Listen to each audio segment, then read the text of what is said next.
شروع اللہ کے نام سے جو بڑا غفور الرحیم ہے۔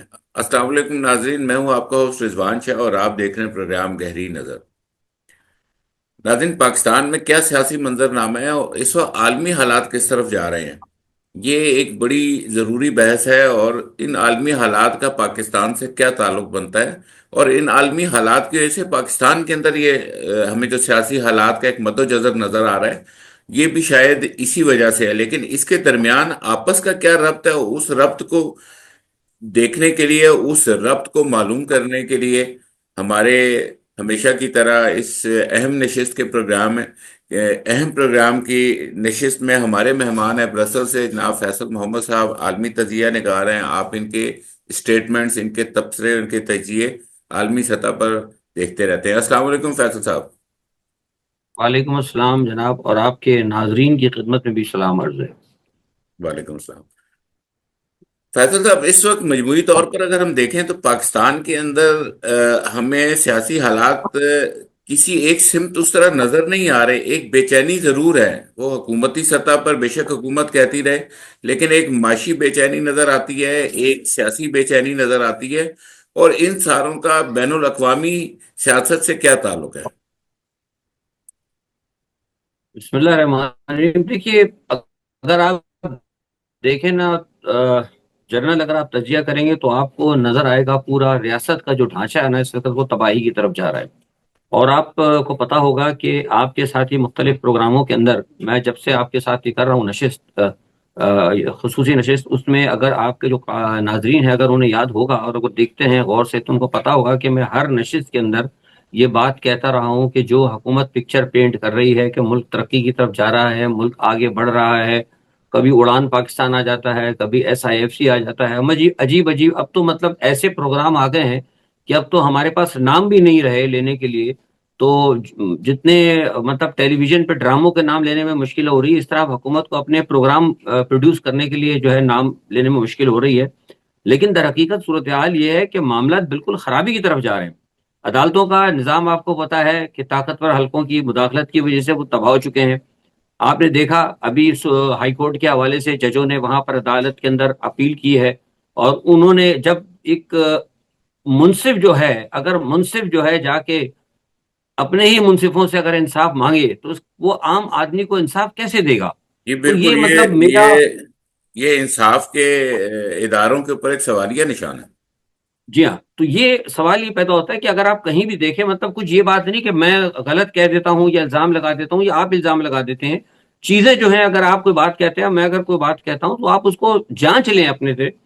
دوسرا یہ کہ آپ آئین کی صورتحال دیکھ لیں، آئین تقریباً ختم ہو چکا ہے۔ ابھی وہ جو انہوں نے ججوں کے تبادلے کیے ہیں، آپ کو پتا ہے اس کے اندر بھی باقاعدہ طور پر بار کونسلیں کہہ رہی ہیں، ججز کہہ رہے ہیں کہ یہ تبادلے جو ہیں غلط ہیں، غیر آئینی طور پر ہو رہے ہیں۔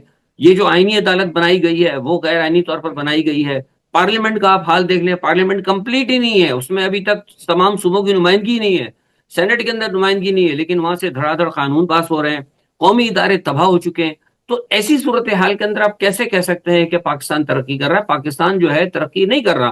اچھا، ہمارے ارباب اختیار کو آپ دیکھ لیجئے، ابھی 3 دن پرانی بات ہے، آپ نے دیکھا ہوگا کہ ہمارے وزیر خزانہ جو ہیں اورنگزیب صاحب، وہ یہ کہہ رہے تھے کہ بطور ریاست ہم اپنی ساکھ کھو چکے ہیں۔ یہ 3 دن پرانی بات ہے، اور سب کو پتا، انٹرنیشنل میڈیا پہ چلا، میں نے ایک انٹرنیشنل میڈیا پہ یہ خبر دیکھی، اور آج ابھی تھوڑی دیر کپل آف آورز بیفور جو ہے میں نے حیدرآباد میں ان کا بیان پڑھا، وہ کہہ رہے کہ جی پاکستان ترقی کر رہا ہے۔ تو جب آپ کی حکومت کے لوگوں کا یہ حال ہو کہ ان کو پتہ ہی نہ ہو، وہ صرف ایک حکم کے اوپر کہیں سے حکم آتا ہے کہ آپ نے ایسا بولنا ہے، وہ کہہ دیتے ہیں، جب کوئی غلط وہ صحیح حقیقت کی بات نکل جاتی ہے تو ان کو ڈانٹ پڑ جاتی ہے۔ تو ایسی جو پالیسیز میں مجھے نہیں لگتا کہ پاکستان جو ہے ترقی کر رہا ہے، پاکستان ترقی بالکل نہیں کر رہا ہے اس وقت۔ تو یہ ہم اپنے معاشی حالات درست کس طرح کر سکتے ہیں؟ سر، معاشی حالات درست کرنے کے لیے آپ کے پاس دیکھیے، میں کوئی ماہر معیشت تو نہیں ہوں، لیکن جہاں تک میں پاکستان کی سیاست میں رہا ہوں مرکز کے اندر، اور جہاں تک میرا تجربہ ہے گزشتہ 2 دہائیوں قبل، میں نے بہت ساری چیزیں قریب سے دیکھی، اور اب بھی ایک بطور تجزیہ نگار یا عالمی مصالحت کار بہت سارے معاملات پر میری نظر رہتی ہے۔ دیکھیے، پاکستان ہو یا دنیا کا کوئی بھی ملک، اس کی معیشت جو ہے نا ایک ہی صورت میں ترقی کرتی ہے جب آپ کے اندر ملک میں آپ کے سیاسی صورتحال درست ہو، عوام مطمئن ہو۔ عوام کا مطمئن ہونا یہ ضروری نہیں ہوتا کہ عوام کو جو ہے آپ نے مطلب ان کے جیبوں کے اندر ڈالر بھر دینے یا نوٹ کی گڈیاں بھر دینی، ایسا نہیں ہے. عوام مطمئن ہوتے ہیں کہ عوام کو جان کی، مال کی اور کم از کم 2 وقت کی روٹی اور اس کی عزت نفس قائم رہے. یہ تینوں چاروں چیزیں دیکھیے جس ملک میں ختم ہو جائیں گی، جہاں ریاست، اور عموماً ہوتا بھی یہی ہے کہ جہاں جس ملک کے اندر طوائف الملکی پھیلانی ہوتی ہے تو یہ تمام چیزیں اٹھا دی جاتی ہیں.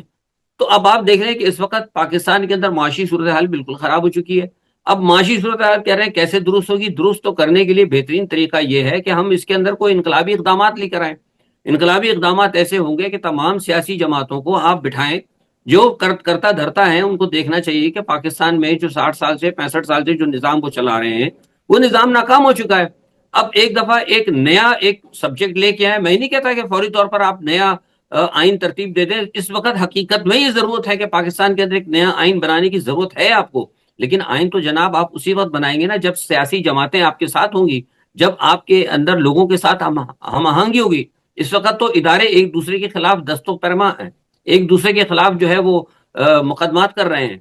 تو ایسی صورتحال کے اندر میں سمجھتا ہوں کہ سب سے پہلا کام معاشی صورت کے لیے یہ ہوگا، ان کو چاہیے کہ تمام سیاسی جماعتوں کو اکٹھا کرے، عوام کا اعتماد لے، اور جو اس وقت سب سے بڑی پارٹی ہے پی ٹی آئی، جس کے بارے میں لوگ کہتے ہیں اور ہمیں نظر بھی آ رہا ہے، دنیا کہہ رہی ہے اب تو، ان کے ساتھ بیٹھے. جن لوگوں کو آپ نے سیاسی طور پر جیلوں میں ڈالا ہے ان سب کو چھوڑا جائے. ایک نیشنل ریکنسیلیشن جو ہے نا وہ دیا جائے. لیکن وہ ریکنسیلیشن سسٹم یہ نہیں ہوگا کہ آپ نے لوگوں کو اس طرح معاف کر دیا کہ جو پیسہ کھا گیا وہ پیسہ کھا لے، جس نے چوری کی ہے. آپ چوروں کو تو معاف کر چکے ہیں، چوروں کو تو آپ نے معاف کر دیا ہے. جب چور معاف ہو سکتے ہیں تو جن کی غلطیاں ہیں نہیں ہیں عدالتوں کو آزاد کریں آپ، تاکہ لوگوں کا اعتماد جب بڑھے گا تو پھر بیرون ملک سے سرمایہ کاری آئے گی. یہ جس طریقے سے سرمایہ کاری ہو رہی کہ آپ نے چائنا سے لون لے لیا، آپ نے سعودی عرب سے تیل ادھار مانگ لیا. ابھی آپ کو پتا ہی کہ ابھی چائنا سے انہوں نے کمرشل لون لیا ہے. اب وہ کمرشل لون بھی میرے خیال سے غالباً 5% یا 6% کے اوپر ہے. تو کہاں سے آپ اتنا پیسہ دیں گے؟ آگے آپ کو بھی 12 بلین 13 بلین آپ کو اگلے مہینے دینا ہے. تو آپ کے پاس اور تو یہ پیسہ ہی نہیں ہے. اور فیصل صاحب، یہ جتنا بھی لون لیا جاتا ہے یہ عوام کو ہی بھگتانا پڑتا ہے، حکومتیں تھوڑی بھگتاتی ہیں. حکومتیں تو آتی اور جاتی ہیں. سر بالکل عوام ہی کو بھگتانا پڑتا ہے. عوام میں مقصد تو یہی ہے نا کہ عوام ہی کو بھگتانا پڑتا ہے اور عوام ہی اس کی ذمہ دار ہوتی ہے. اب بنیادی طور پر ابھی دیکھا نا یہ کیا کریں گے، میں اب تو ان کا پیسہ تو کچھ نہیں، میں آپ کو پہلے ہی بتاتا رہا ہوں پھر بتا رہا ہوں، یہ آپ اپنے ادارے بیچیں گے. سارے کے سارے ادارے جتنے جتنے پروفیٹیبل ادارے ہیں وہ سب انہوں نے بیچ دیے ہیں. اب اس کے بعد انہوں نے جو قوم کی زمینیں ہیں وہ زمینیں اٹھا کے دینی شروع کر دی. SIFC میں آپ نے سن لیا ہوگا، بتایا تھا تھوڑے دن پہلے حکومت کے ایک جو طاقتوروں کے ترجمان ہیں، انہوں نے کہا تھا جو آگے پیچھے زمینیں بچی ہیں سب اٹھا کے ہم SIFC کو دے دیں گے. تو یہ جو SIFC کو زمینیں دی جا رہی ہیں وہ کوآپریٹ فارمنگ کے لیے دی جا رہی ہیں. لیکن سر وہ تو وہ ساری، کارپوریٹ فارمنگ تو اس سے مطلب کتنی معاشیت کو ٹیک مل جائے گی؟ ہم نے تو اربوں ڈالر دینے ہیں. وہی تو کہہ رہا ہوں اس سے نہیں ملے گی. وہ جو تھوڑا بہت آپ کے پاس ہے مطلب آپ تو اور مصیبت میں آئیں گے نا جی. جب آپ یہ زمینیں دے دیتے ہیں، یہ جو آپ باہر دے دیتے ہیں فارمنگ کے لیے، جو آپ زمینیں لوگوں کو ٹھیکے پہ دے رہے ہیں، سعودی عرب کو سنا، گلف کو کنٹریز کو کئی جگہ زمینیں دے رہے ہیں. تو اب جب وہ زمین یہاں پر آپ ان کو ٹھیکے پہ دیں گے تو وہ آپ کے لیے اناج نہیں اگائیں گے. وہ اپنی مرضی کی جو ان کو جن کو ان کے ملک میں ضرورت ہوگی یا وہ جو ان کی ایکسپورٹ ہوگی جن چیزوں کی، وہ یہاں اگائیں گے اور اگا کے وہ اپنے ملک میں یا ان ملکوں کو ایکسپورٹ کریں گے. آپ کا صرف یہ ہوگا کہ آپ کو یہاں پہ جاب مل جائے گی، آپ کی اپنی زمین ہوگی، آپ اپنی زمین پہ مزدوری کریں گے. تو یہ بنیادی تو طور پہ تباہی آپ کے پر کہنے جا رہے کا ہیں. مقصد یہ ہے کہ جب تک ایک سیاسی استحکام نہیں نظر آئے گا اس وقت تک معاشی استحکام بھی نہیں ہو پائے گا. بالکل نہیں آ سکتا. اور یہ مجھے لگتا ہے ایسی صورتحال ایسا ہی لگتا ہے کہ یہ لوگ جو نیا موجودہ سیٹ اپ آیا، مجھے لگتا ہے کہ ان کو ٹینڈر ملا ہے کہ شاید اس ملک کو بالکل جو ہے نا یا تو صومالیہ یا بالکل ایتھوپیا کے قریب جو ہے جا کے اس ملک کو چھوڑا جائے، تاکہ عالمی طاقتیں جو ہیں ان کے ایجنٹ یہاں پر حکومت کرتے رہیں. صحیح. فیصل صاحب، دوسری جانب ہم دیکھ رہے ہیں کہ حکومت کے خلاف گرینڈ الائنس جو ہے وہ بڑا مطلب اس کی باتیں کی جا رہی ہیں.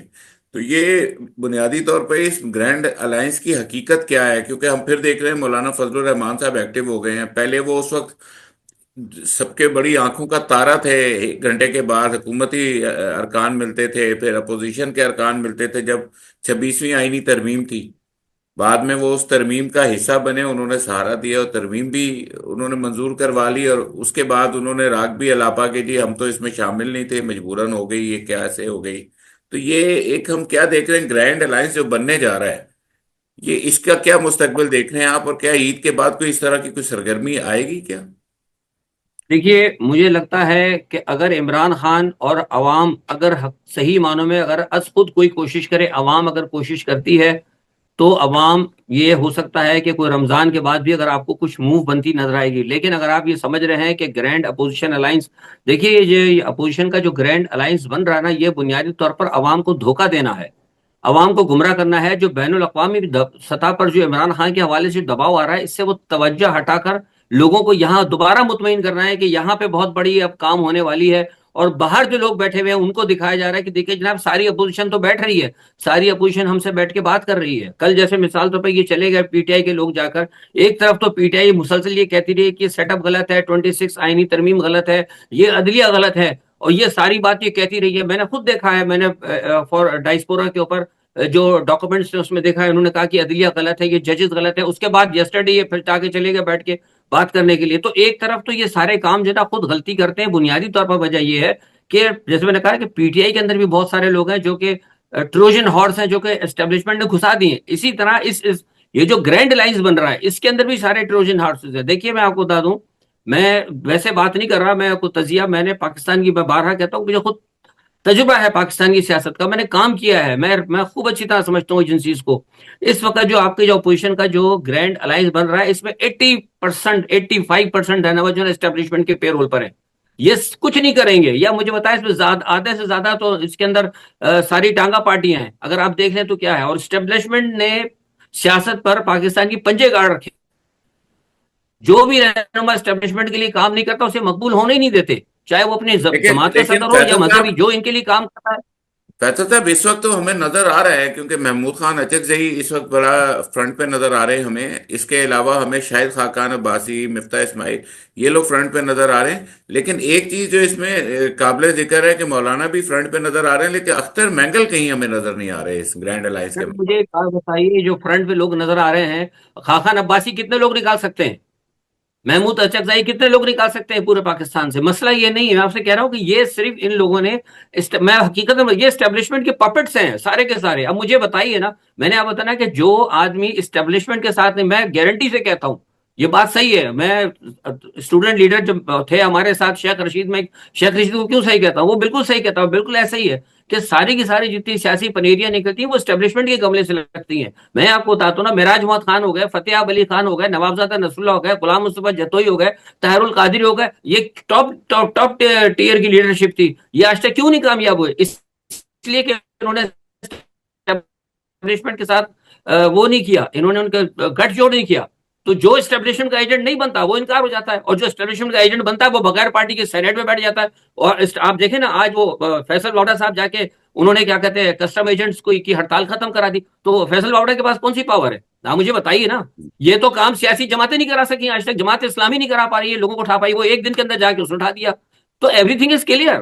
تو پاکستان کے اندر یہ جو سسٹم ہے نا، اس نظام کو ختم ہونا پڑے گا، اور اس نظام کو اگر کوئی ختم کرے گا تو عوام ہی ختم کرے گی. اسٹیبلشمنٹ نے پنجے گاڑ رکھے ہیں، قوم کو پوری 4 لسانی طبقوں میں تقسیم کر دیا ہے تاکہ ان پہ ایکا نہ ہو. اب عمران خان اصل میں اس چیز کو سمجھ، دیکھیے یہ بڑی اہم بات ہے. میں آپ کو بتاؤں، یہ جو اپوزیشن کے حوالے سے عمران خان ان تمام چیزوں کو سمجھ گیا تھا کہ اپوزیشن یہاں پہ جو کس طریقے سے اسٹیبلشمنٹ سیاست کرتی ہے، کیونکہ عمران خان مغرب کے ایسے طبقے سے آیا تھا جو کہ پاکستان کو پپٹس کی طرح چلاتے ہیں.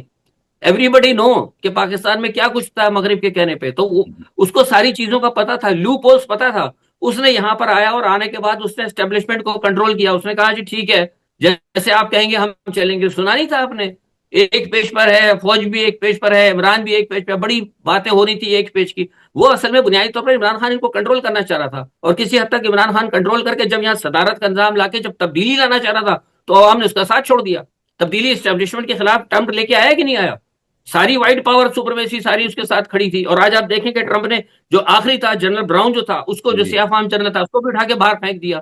جی، تو جب اسکول تک کا. عوام ساتھ نہیں ہوگی آپ اپنے نظام کو تبدیلی نہیں لا سکتے. تو یہ عوام کو بنیادی طور پر اٹھنا پڑے گا. اسٹیبلشمنٹ جو ہے نا بنیادی طور پر جو پاکستان کے جو ہائبرڈ ڈیموکریسی چل رہی ہے وہ اصل میں اس پورے نظام کی خرابی کا باعث ہے. فیصل صاحب، ہم ایک بڑے اہم اور بڑے مقدس مہینے میں داخل ہونے والے ہیں. رمضان المبارک کی آمد آمد ہے تمام عالم اسلام کو، آپ کو، تمام اوورسیز پاکستانیز کو رمضان کی ایڈوانس مبارکباد. کیونکہ اب جب ہم اپنی اگلی نشست کریں گے تو رمضان شروع ہو جائے گا.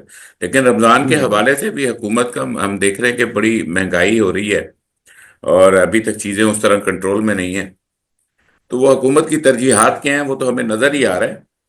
لیکن فیصل صاحب، جو سیاسی طور پہ آپ بات کر رہے تھے ابھی، تو اس میں آپ کیا دیکھ رہے ہیں کہ اس وقت ہماری حکومت کس جگہ پر کھڑی ہوئی ہے؟ کیونکہ اب عالمی طور پر اب منظرنامہ یہ چینج ہو گیا ہے کہ رشیا اور یوکرین کے معاملات حل ہونے جا رہے ہیں، تو اس میں بھی امریکہ ایک سائیڈ لے چکا ہے، یورپ ایک الگ سائیڈ لے رہا ہے، تو تھوڑا سا یہ بھی آپ بتا دیں کہ اس کا ربط پاکستان سے کیا بنتا ہے اور پاکستان کہاں کھڑا ہوا ہے اس وقت؟ دیکھیے، آپ کو یاد ہوگا کہ ہم شروع سے بات کہتے رہے ہیں کہ پاکستان میں جو کچھ ہوگا اندرونی سطح پر، وہ بیرونی ملک میں جو کچھ بھی ہو رہا ہوگا اس کے اثرات ہوں گے۔ اس کی وجہ یہ کہ ہم ابھی تک خود مختار نہیں ہیں، ہم کبھی کسی کے پیٹے میں ہوتے ہیں، کبھی کسی کے پیٹ میں۔ آج تک ہم امریکہ کے کہنے پہ چلتے رہے۔ عمران خان نے ایک بنیاد ڈالی تھی امریکہ سے نکل کر، اور اس نے کہا تھا کہ آزاد ہم اپنی رکھیں گے خارجہ پالیسی، اس کے نتیجے میں ان کی حکومت چلی گئی۔ لیکن اس کے بعد آپ نے دیکھا کہ ایرا چینج ہوا، اور جو کچھ عمران خان کر رہے تھے وہی کچھ تبدیلی آ رہی ہے دنیا میں۔ آپ کو جی اگر یاد ہے عمران خان کی تقریریں، اس نے کہا تھا، مجھے اچھی طرح یاد ہے اس کی، کبھی ہوگا تو میں آپ کو کلپ بھی سنوا دوں گا۔ اس نے کہا تھا جب وہ جب سال اس کا چل رہا تھا، اس نے کہا تھا کہ دنیا میں بڑی تبدیلی آنے والی ہے، بہت چیزیں جو آج آپ دیکھ رہے ہیں وہ اگلے کیوں؟ اس لیے میں نے کہا نا کہ اس نے پڑھ لیا تھا، اس کو پتا تھا، تو اب اس کو ہٹا دیا۔ آج آپ دیکھ لیں کہ دنیا تبدیل تو ہو گئی ہے۔ آپ کبھی سوچ سکتے تھے کہ امریکہ اور روس جو ہیں اتنے قریب ہو جائیں گے؟ تو اب ٹرمپ تو کھل کر روس کی حمایت میں آ گئے ہیں۔ اب چونکہ ہمارے پاس، ہم بھی کہتے رہے تھے اور بھی بہت سارے لوگ کہتے رہے تھے کہ پاکستان جو نئی دنیا میں سب بندی ہو رہی ہے، پاکستان کی اسٹیبلشمنٹ جو ہے، یا پاکستان کے معاملات دوست کر لیں، اپنے ملک کو بھی ایک کسی پیٹرن پہ لا کر ڈالیں، لیکن انہوں نے نہیں ڈالا۔ اب یہ نتیجہ کیا ہوا کہ اب ٹرمپ یہ صرف بائیڈن انتظامیہ کے ساتھ تھے، اب بائیڈن انتظامیہ تو چلی گئی ہے، یہ اسی کے ابھی تک اسی معاملات پہ چل رہے ہیں۔ اب جو گئے ہیں، یہ ہمارے آرمی چیف صاحب جو گئے ہیں برطانیہ میں جا کے انہوں نے یہی بات کی، کیونکہ اب یہ وہ یوکرین کا مسئلہ آپ کو پتا ہے کہ ہم تو یوکرین کو سپورٹ کر رہے تھے بنیادی طور پر۔ ابھی جا کر ہماری کوشش یہی ہے کہ اب وہ گئے ہیں وہاں پہ آرمی چیف صاحب، آپ نے سنا ہوگا وہ دکھا رہے تھے آلے، وہ تو ٹھیک ہے، ٹیکنیکل سطح پر بہت ساری باتیں ہوتی ہیں، ایک دوسری مطلب جسے کہتے ہیں کہ دفاعی سطح پر، لیکن پس پردہ سائڈ لائن میں جو باتیں ہوتی ہیں اس کے اندر وہ یہی ہوا ہے کہ اب ہم نے کیا کرنا ہے۔ تو بنیادی طور پر ہم جا کے اب ہم برطانیہ اور یورپ کے مقدموں میں گر پڑے۔ ہم چاہ رہے ہیں کہ ان کی پالیسی ٹو کی جائے، کیونکہ امریکہ تو ہمارے خلاف ہو چکا ہے۔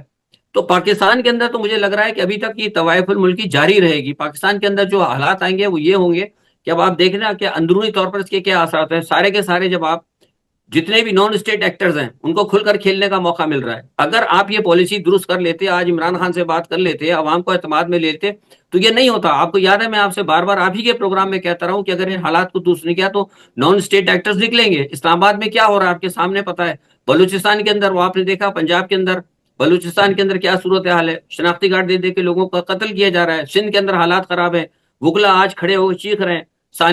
آپ دیکھیں ہمارے لمس کے اندر کیا ہوا، یہ افسوسناک واقعات ہیں۔ آرمی چیف ہمارے انگلینڈ کے، وہاں کیا ہوا، سندھ کے اندر بھی جو ہے۔ تو مجھے تو نہیں لگ رہا کہ جو باہر کے جتنے حالات، دنیا جو تبدیل ہو رہی ہے، اس دنیا کے تبدیل ہوتے ہوئے پاکستان پر منفی اثرات آ رہے ہیں، مثبت اثرات نہیں آ رہے اور نہ آئیں گے۔ اس کی وجہ یہ ہے کہ آپ نے اپنا ہوم ورک مکمل نہیں کیا ہے۔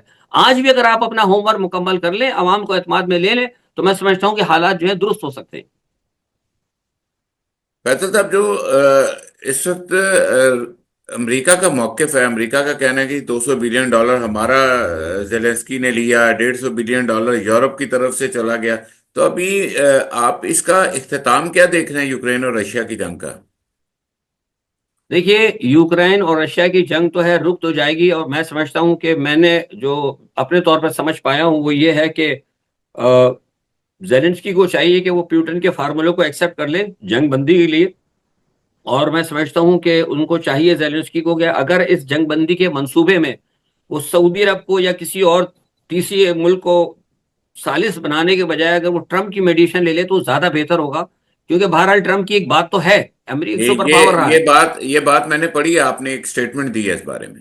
جی ہاں، تو یہ میں سمجھتا ہوں کہ زیادہ بہتر ہوگا، اور اس کے بعد یہ ہے کہ پھر معاملات کو درست کیا جا سکتا ہے، کیونکہ دیکھیے اب یورپ جو ہے نا، یورپ بالکل علیحدہ ہو گیا ہے، یورپ بالکل تنہا ہو گیا ہے، اور یورپ کی اب زیلنسکی کی کوشش یہ ہے کہ جو جنگ پہلے اس نے روس کے ساتھ امریکہ کے کندھے پہ لڑی تھی، اب وہ وہی جنگ یورپ کے کندھے پہ لڑنا چاہتا ہے۔ اس بنیاد کے اوپر جو ہے یورپ کے اندر ہے کئی جگہ اس پہ پھوٹ بھی ہے، برطانیہ ساتھ دینے کے لیے تیار ہے، جرمن ساتھ دینے کے لیے تیار ہے، فرانس بھی بظاہر خود ظاہر تو نظر آ رہا ہے، لیکن مجھے لگتا نہیں ہے کہ فرانس ساتھ دے گا۔ میکرون ابھی جا رہے ہیں، ان کی ٹرمپ سے ملاقات ہے، مجھے نہیں لگتا کہ یہ ساتھ دیں گے۔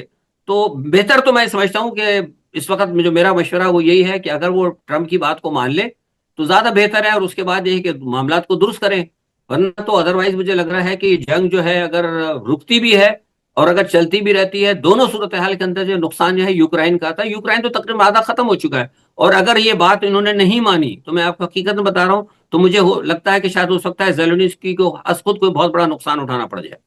صحیح۔ فیصل صاحب، پروگرام کے آخر میں تھوڑا سا یہ بتا دیں کہ مشرق وسطیٰ کی اس وقت کیا صورتحال ہے؟ غزہ کے جو متاثرین ہیں، جتنے بھی وہاں پر ہمارے فلسطینی مسلمان ہیں، ان سے اب زمین کے معاملات چل رہے ہیں کہ جی ان کو ادھر رہنے نہیں دیا جائے گا، وہ آپ کو کیسے نظر آ رہا ہے اس وقت؟ ایک کیا بیلنس نظر آ رہا ہے ایران کی موجودگی میں مشرق وسطیٰ میں؟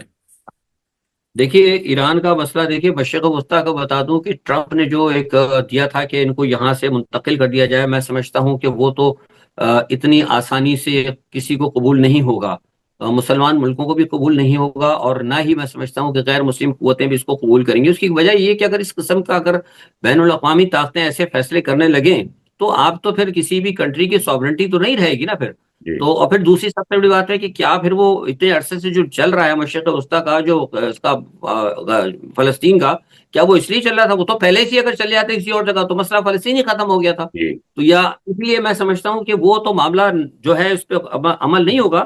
بہرحال یہ جو کچھ بھی اگر ہو رہا ہے اس میں اگر ٹائم لگ رہی ہے تو میں سمجھتا ہوں اس کی ذمہ داری پوری مسلم دنیا پر ہے۔ مسلم دنیا اگر اس معاملے پہ اگر اکٹھا ہو جاتی ہے تو میں سمجھتا ہوں اس کا کچھ نہ کچھ نکل سکتا ہے، اور ٹرمپ کو بھی مجبور کیا جا سکتا ہے۔ لیکن ٹرمپ بھی ابھی بھی کہہ رہے ہیں، اور ٹرمپ ہم نے ابھی بھی کہا ہے کہ ہم جی چاہتے ہیں کہ اس کو ویکینٹ کر کے وہاں سے لوگوں کو منتقل کر دیا جائے، لیکن وہ دیکھیں نا خاموشی کے ساتھ وہ ادھر سعودی عرب کو انہوں نے اسی لیے اس میں انگیج کر دیا ہے تاکہ سعودی عرب حالانکہ سعودی عرب کا یوکرین سے کوئی تعلق نہیں ہے، سعودی عرب کا معاملہ تو سب سے بڑا مسلم جی دنیا ہے، لیکن اس کو روس اور امریکہ کی انگیجمنٹ میں لگایا۔ اس کی وجہ یہ ہے کہ وہ چاہتے ہیں کہ لوگوں کی توجہ دوسری طرف لگا کر اور یہاں پر اپنے کام کیے جائیں، اور جو ہو رہا ہے غزہ کے اندر آپ دیکھیں کہ بڑی تیزی کے ساتھ نقل مکانی تو ہو رہی ہے، ابھی بھی ہو رہی ہے، اور غزہ کے اطراف کے اندر وہ بھی ہو رہا ہے، اور آپ نے کل دیکھا اسرائیل کے اندر بسوں کے اندر دھماکے ہوئے۔ اب ان دھماکوں کو کہا یہ جا رہا ہے کہ ایران نے کرایا ہے، تو اب آپ والی بات کہ ایران کا کیا ہوگا، تو ایران کے حوالے سے اسرائیل جو آج میرے پاس خبریں ہیں وہ یہی ہے کہ اسرائیل پوری کوشش کر رہا ہے کہ ٹرمپ کی طرف سے ان کو اجازت مل جائے کہ وہ ایران کے اوپر اسٹرائک کرے، لیکن میں سمجھتا ہوں اگر ایران پہ انہوں نے اسٹرائک کی اور وہ مانگ بھی رہے ہیں، وہ کہہ رہے ہیں کہ ہمیں اسپیسیفک پوائنٹ چاہیے کہ جو ایران کی جو نیوکلیئر جو ہے نا وہاں پر ہم چاہتے ہیں کریں، لیکن ٹرمپ ان کو اجازت نہیں دے رہی ہے، آپ کو خبر دے رہا ہوں۔ ٹرمپ ماننے کے لیے تیار، ٹرمپ کہہ رہے ہیں کہ نہیں میں مجھے نیگوشیٹ کرنے دیا، وہ نتن یاہو کہہ رہے ہیں کہ آپ کی نیگوشیشن ہو رہی ہے لیکن ہمارے بسوں میں دھماکے ہو رہے ہیں۔ اب ہمیں نہیں پتا، یہ تو اسرائیل کہہ رہا ہے کہ جو بسوں میں جو کل دھماکے ہوئے ہیں وہ کہتے ہیں 10 بسوں میں ایک ساتھ دھماکے ہوئے ہیں، تو جی وہ یہ کہتا ہے کہ ایران نے کیا ہے، لیکن ابھی فی الحال کوئی ثبوت نہیں ہے اس کا۔ تو ایران پہ مجھے لگتا ہے کہ ایران کے حالات آنے والے دنوں کے اندر مجھے لگتا ہے کہ ایران کے لیے شاید ہو سکتا ہے کچھ مشکلات خطے کے اندر ضرور پیش آئیں گی۔ فیض صاحب، بڑا شکر گزار ہوں میں آپ کا، آپ نے ہمیں اور ہمارے ناظرین کے لیے بہت اہم تجزیوں سے نوازا ہے۔ ناظرین، امید ہے آپ کو یہ پروگرام پسند آیا ہوگا۔ اپنے ہوسٹ رضوان شاہ کو دیجیے اجازت۔ پاکستان زندہ باد۔